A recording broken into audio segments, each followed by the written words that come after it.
What is up, everyone? JD here. Hope you're all doing well today. Today, I am bringing you my top carry knives for the previous week. Got a couple of new items in here, some things you probably haven't seen in a little while, and some things you probably have. All right, let's go ahead and jump into it. Monday, I went ahead with a micarta Monday theme. Working from home, I was able to carry two relatively full-size knives, and one of them is a bit of a sneak peek because I have not posted the review yet, but I am very excited to do that. I have the Simcut Sachis. This is a budget brand button lock from Simcut. This one here has 9CR 18 MOV. I can't tell if that's upside down or not. It has very well done micarta scales. Maybe not the best micarta that I've ever felt, but it is certainly very nice and very well done. It has a reversible deep carry pocket clip. It has milling in the liners, as you can see here. Very nicely milled so that it does reduce the weight greatly. Love the black wash blade that Simcut has been doing with their blades. The 9CR is a kitchen grade steel from what I understand. Very thin and slicey, has a nice profile, very thin tip. This has really impressed me a lot. I've very much enjoyed this. The action on it is very nice. The button lock works very well, and it has a pretty decent detent on it as well, so not too easy to fail. It does feel better when you deploy it with the thumb studs. The flipper feels a little lethargic, but not too bad. Pretty much what you've come to expect from Chavez, using probably what I have found the smallest diameter of all their button locks. I think increasing that diameter would really truly increase the detent feel and the lockup on the knife. But all in all, this is a solid knife. This might be the best budget value button lock that I have encountered in 2022. That was part of what was in the pocket on Monday. Let's go this way. We'll put that way up at the top. My main carry for Monday, and because I have missed carrying it here recently because I've been trying to do review on new knives, is going to be the Giant Mouse Ace Grand with the burlap micarta 4E steel, stone washed, as I almost dropped my knife. It has a deep carry reversible wire pocket clip, nice back spacer, very beautiful looks. I love the smooth burlap because you get the lines, but you don't get the roughage that you get on the traditional burlap that you find on some of these knives. And a really nice geometry on here, good placement for the jimping, very nice ergos. I really do like this one a lot. I like to use it. Feels like it is a little bit more on the hard use size of an EDC, which I've really come to enjoy. I did knock down just a little bit for the liner lock. I don't know what is going on with me tonight, guys. I am struggling with my handling of the blades. That's twice I've almost dropped this one. But anyway, very nice access now that you have that knocked down. You can get to it very easily, and the disengagement and action is buttery smooth. Lockup is a little bit late. There's a ramp, and you can feel when you go over it because there's almost no resistance. But again, I love the thumb hole because you can get a nice reverse flick out of it. You can thumb flick it very easily as well. So this was what was in the pocket with the Sachis. I hope I'm saying that right. I don't know. Yeah, the video hasn't posted and I haven't seen any type of corrections, but it's still kind of fun to say that I've said it so many times. But that was my Monday carry, and moving these up just a little bit. I don't think I'm going to be able to get them all on here, so I might have to reposition some of these as we go.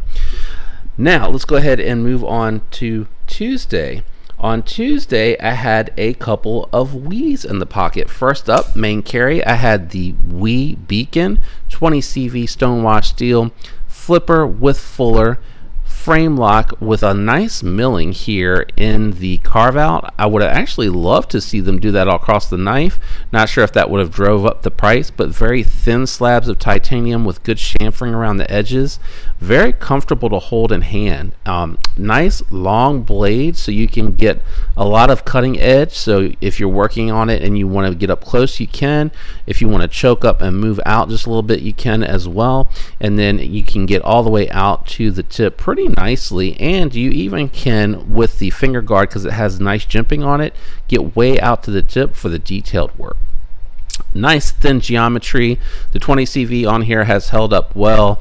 The black wash, I'm telling you, does a really good job masking all the damage, and it continues to break in and just get smoother and smoother. I know it probably doesn't look like it when I'm shaking it, but as you saw just there, it is buttery smooth.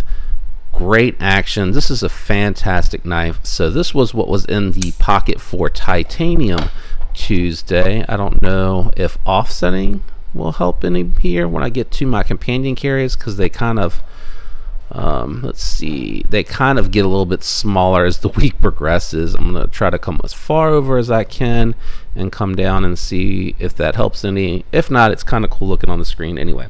The companion carry for the Titanium Tuesday carry and the WEI carry was the WEI Banter.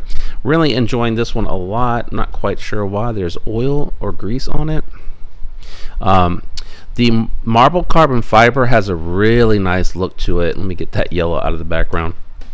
I love the way that that looks.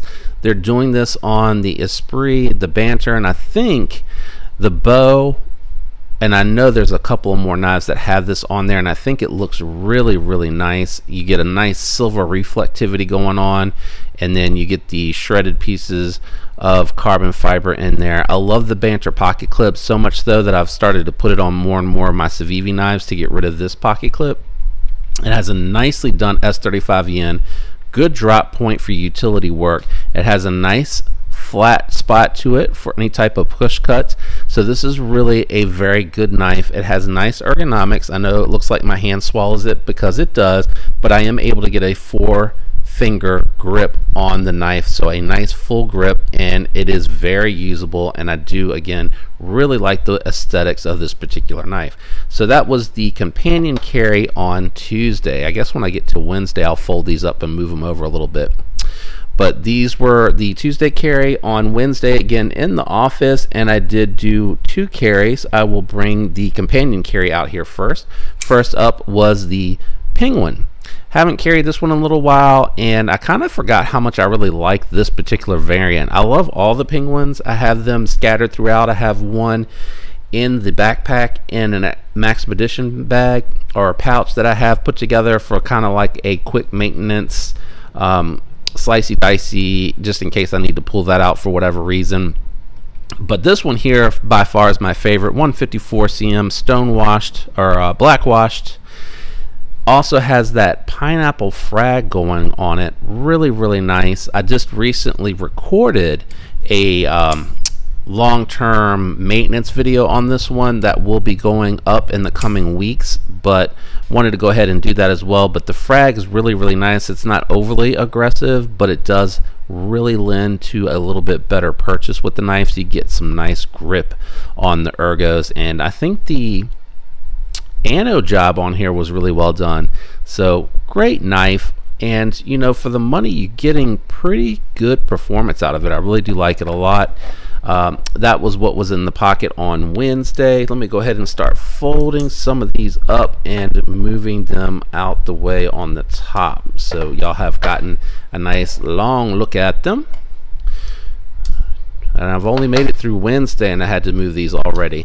I have stopped with the zoom out because I've noticed that the video quality, for some reason, and I haven't had a chance to research why that might be, whoops, was getting a little distorted with the zoom out to make it a little bit wider to make it easier to see. But I'll research that and see if I can figure it out, because I was really kind of enjoying the wide angle. It was giving me plenty of room under here. But I guess the nice thing about this is you guys can still see it really nicely. Now the main carry for Wednesday was the X Tau from Kung Lu.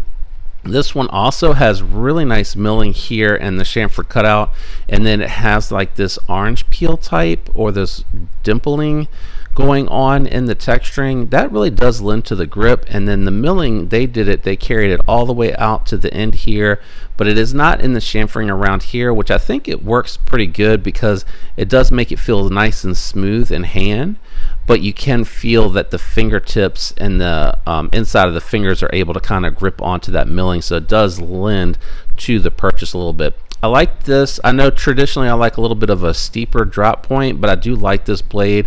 It does work really well. The top to bottom grinds really do mask the use of this. I'm trying to get my impressions on LMAX. This is my first LMAX knife. It does carry that milling all the way around the edge here, which I think looks really, really nice. I like the pivot. The design on it is really nice. It is not proprietary. It is a T8 in the pivot.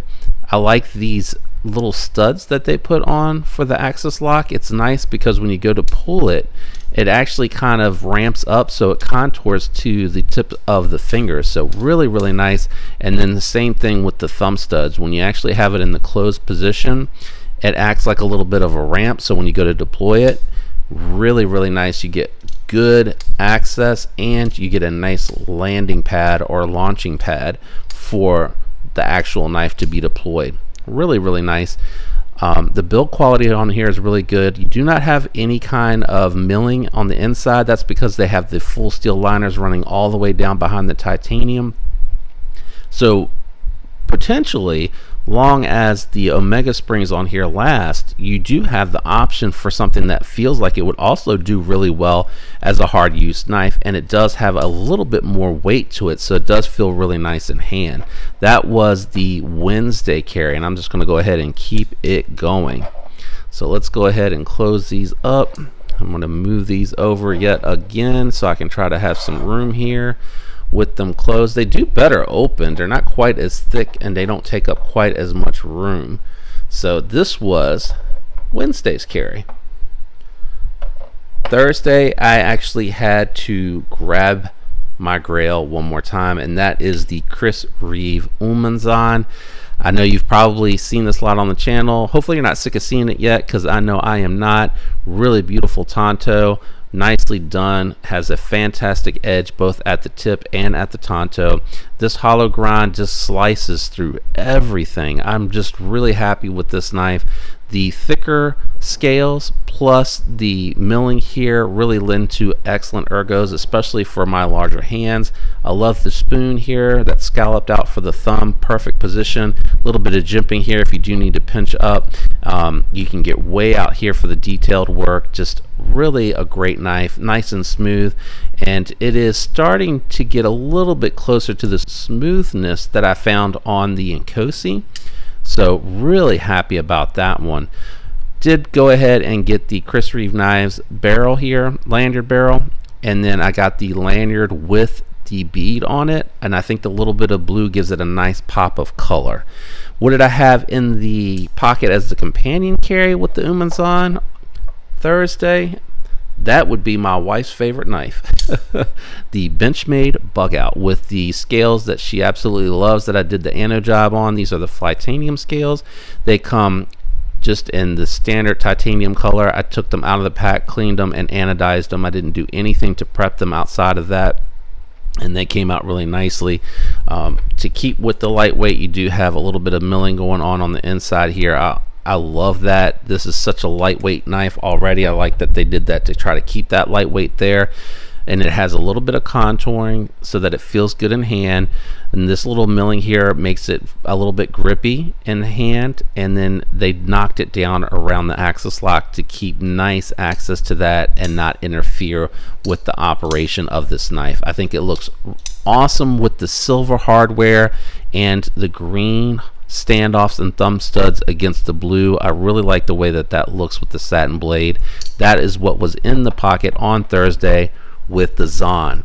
What was in the pocket Friday? Well, Friday I actually had my Chavez Redemption Street as my main carry. You guys know how I feel about this one. I love the hard edges on this one. I think the blade shape is gorgeous. Hollow grind, flat grind out on the tip for a nice compound grind. M3 390 seems to be done really well by WEI. I mean, I use this, but I'm not necessarily hard using this one as much as some of my other knives, so maybe I do need to put it through the paces a little bit more, but I just really like this one a lot. I like to carry it. I enjoy using it, like getting into my boxes and packages, and then again, you know, when I break down the cardboard, normally it's just into small sections for it to fit. When I have used this for that, man, this thing just goes through the cardboard like a hot knife through butter. Great access to the lock bar. It has remained smooth. I have to check to see if I'm coming up on a little bit of a maintenance on this, so I can do a video for y'all on this one that might be interested. At the time of the recording of this is the street version, which is a little bit smaller, but the 229 full sized is back in stock at a lot of retailers with a lot of different variants. The all titanium, the G10 titanium combo, and then I even saw the blackwash blade with the JG10 at, I think, Blade HQ. So that is what was in the pocket on Friday. My companion carry, which is going to be another sneak peek because I have not done the review for that yet, is going to be the tactile knife Rockwall with the golf ball pattern. As you can see here, they're dented inward towards the scales. Really good looking. I love this pattern. I think they also had this Segway that went up this week at the same time that this released at Urban EDC Supply, and then they had those anode in a couple of different colors, which looked really good. I don't know that I want to anode this because I just really like the pattern and the monochromatic look of this one, so I'm probably just going to leave this one alone. But I imagine now that they're starting to get into these different scale patterns, you'll probably start to see them offer like seasonal colorways for this knife. So not going to dive too much into this knife because I do want to save it for the main review, but that was in the pocket with the Chavez Redemption Street. Really nice little knife. It is going to be a positive review, but I just don't want to dive into it too much. What was in your pocket the most this week, and what are you enjoying carrying the most? I love to hear that in the comments from all of you out there that are watching. I appreciate all the support. If you enjoyed the video, do me a favor, leave a like. If you're enjoying the content, consider subscribing. I'd love to have you follow along. Thank you for all of you out there that are supporting the channel. Really excited about moving towards 2,000 subscribers. Feels like it came quick, but it also feels like it was a really long journey. I am working on something for that giveaway, so tune in for that. I appreciate all the support. I hope all of you have a fantastic week, and until next time, peace.